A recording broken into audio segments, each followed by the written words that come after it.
आज हम पूज्य संत बालक बाबा जी के शिविर में आए हैं प्रयागराज महाकुंभ में। और बाबा जी से कुछ जो है प्रयागराज के महत्व के बारे में हम लोग जाने, लेकिन अब हम कुछ ऐसे प्रश्न बाबा जी से पूछना चाहेंगे जो कि बहुत चर्चे में हैं। बाबा जी जो हर्षा रिशारिया एक अभिनेत्री हैं, उनको जो है सनातन वस्त्र में देखा गया, और जो है जो रथ वाहन थे उस पे भी वो विराजमान थी। तो इस पे बाबा जी, साथ ही साथ जो आजकल एक IITN बाबा बहुत बहुत मशहूर हुए हैं इसमें, उसको उनको मीडिया वालों ने खूब बढ़ा चढ़ा के दिखाया है। और कभी वो अपने आप को स्वयं को अहम शिवोहम बोलते हैं, तो कभी कुछ, कभी दाढ़ी रखते हैं तो कभी दाढ़ी कटवा लेते हैं, तो फिर कभी कहाँ मतलब इस तरह से जो है। इस पे बाबा जी कुछ जो है आपके। जय श्री बुद्धारायण। सनातन धर्म बहुत प्राचीन है, बहुत दिव्य एवं सुंदर है, सबके मंगल कल्याण करने वाला है और चाहने वाला है। सर्वे भवन्तु सुखिनः, सर्वे सन्तु निरामया, सर्वे भद्राणि पश्यन्तु मां कश्चित् दुःखभाग् भवेत्। विश्व का कल्याण हो, ऐसा जय घोष हृदय से बोलने वाला, कहने वाला ये सनातन ही है, हमारा हिंदू है। तो हमारी सनातन परंपरा में कुछ नियम है, कुछ नियमावली है, कुछ संविधान है, कुछ विधान है, कुछ विधियां हैं।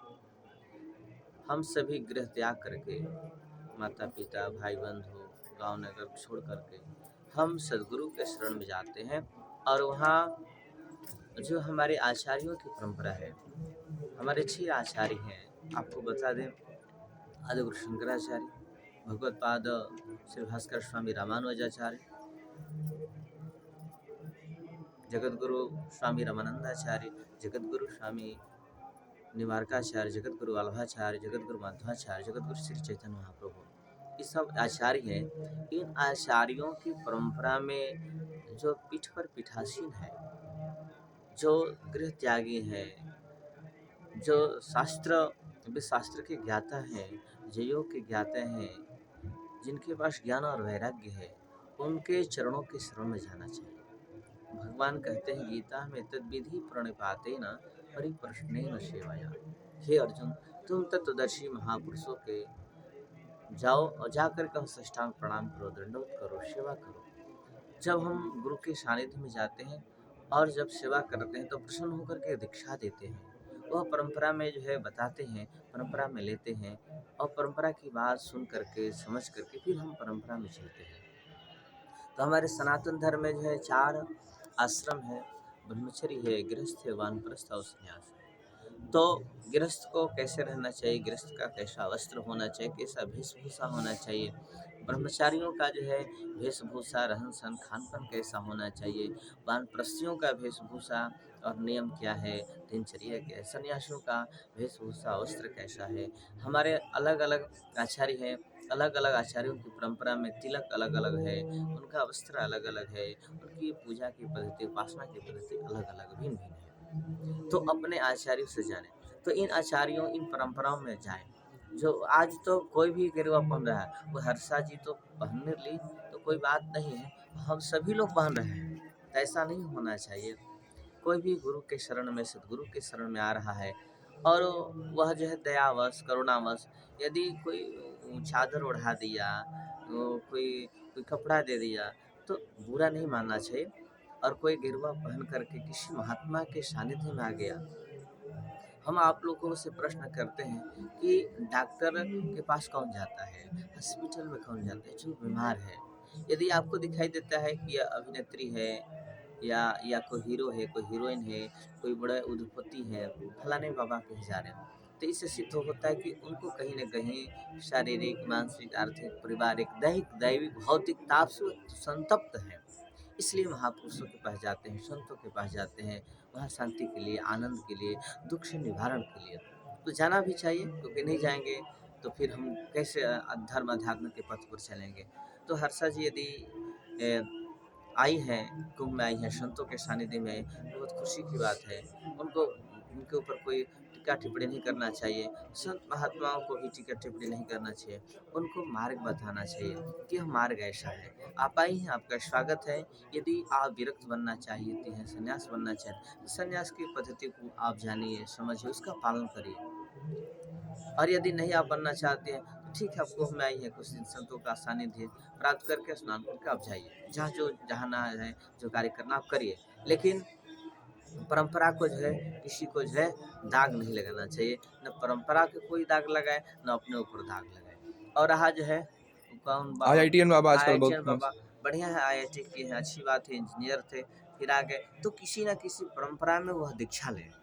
जब तक हम परंपरा में नहीं जाएंगे, परंपरा में दीक्षा नहीं लेंगे, तो मनमानी करने से कुछ होने वो वाला तो नहीं किसी को है। गुरु ही नहीं मान रहे हैं, कभी नहीं नहीं, कभी किसी गुरु का गुरु बना रहा है, किसी फिर किसी और को नहीं फिर नहीं, इस तरह से किसी का बदल। ऐसा नहीं होगा। हम जी। लोग भी अब गुरु के सानिध्य में रहे हैं, हम लोग दीक्षा लिए हैं और अनेक संत महापुरुषों के सानिध्य में रहे हैं, अनेक गुरुजनों के महापुरुषों के सानिध्य में रहे और शिक्षाएं ली हैं।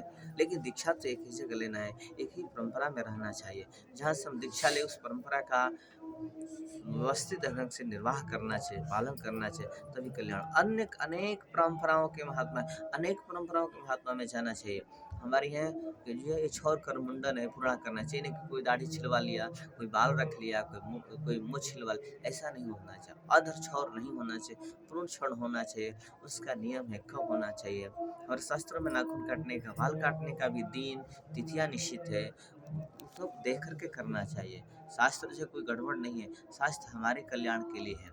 जब हम कोई बीमार पड़ते हैं तो डॉक्टर के पास जाते हैं, कहते हैं कि हमको सर्दी हो गई है, तो सर्दी की दवा देता है डॉक्टर, लेकिन अभी कहता है कि आपको ये चीज़ नहीं खाना है, ये चीज़ खाना है।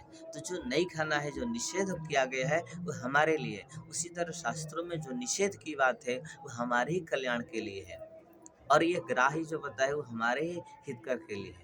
इसलिए जो शास्त्रों ने ग्राह्य किया कि ऐसा ऐसा नहीं करना चाहिए, ये नहीं करना चाहिए, उसको नहीं करना चाहिए, यही करना चाहिए, इसलिए। अच्छा बाबा जी, ये और जो है किन्नरों के अखाड़ा में जो है जी अभी आई हैं, ममता तो कुलकर्णी को। तो ममता कुलकर्णी आई है, स्वागत है। लेकिन किसी को आते ही श्री महंत महंत महामंडलेश्वर जगत गुरु नहीं बनाना चाहिए। पहले वह आए, उनको हम देखें, परीक्षण करें, और उसके बाद जो है परीक्षण में तो सभी गड़बड़ हो सकते हैं, परीक्षा लेंगे तो सभी गड़बड़ हो सकते हैं, फेल हो सकते हैं। तो हम अपने परंपरा के अनुसार उनको जो है उनको रखें, उनको सिखाएं परंपरा की, ये परंपरा है, ये नियम है, ये दिनचर्या, और दिनचर्या में नियम उस परंपरा में खरा उतरे, फिर उसमें दीक्षा दिया जाए, और दीक्षा दे करके साधना करा जाए, साधना ज्ञान सत्संग करा के फिर आगे बढ़ाया जाए। तब एक समय आएगा जिनको महामंडलेश्वर जगत गुरु की उपाधि दी जाएगी। ये उपाधि जो है ये अरुग थड़गु नथु के नहीं दिया जाता है, वो एक साधना उपासना करते करते एक ऐसी स्थिति पर आ जाते हैं जो अपना भी कल्याण कर सकते हैं, समाज को भी कल्याण कर सकते हैं, अपना भी एक सुंदर पथ पर चल करके पहुंच जाते हैं, और जो है वह पथ प्रदर्शक हो जाते हैं। वह जो है लाखों लाखों लोगों को सुंदर जो है पथ रास्ता बता सकते हैं, मार्ग बता सकते हैं। ऐसे लोगों को महामंडलेश्वर जगत गुरु शंकराचार्य की उपाधि दी जाती है। ऐसे नहीं दी जाती कोई आया, कोई हीरो है, कोई हीरोइन है, कोई उद्योगपति है, पूंजीपति है, आया, और उस हीरो के कारण, हीरोइन के कारण, पूंजीपतियों के कारण यदि हम ऐसे ऐसे दिव्य पदों पर हम रखने लगेंगे, तो पदों को विभूषित नहीं करेंगे, वह पदों को जो है कलंकित कर देंगे, क्योंकि वह उस परंपरा के बारे में नहीं जान पाए, वो नहीं समझ पाए। हम वह जिस परंपरा में ले रहे हैं, जिस सनातन परंपरा में रहे, उसको जानने समझने के लिए हमको समय चाहिए। हमको जो है दीर्घकाल तक समय देना होगा, जीवन को उसमें खपा देना होगा, जीवन को उसमें झोंक देना होगा, साधना में, अध्यात्म, तब हमको समझ पाएंगे।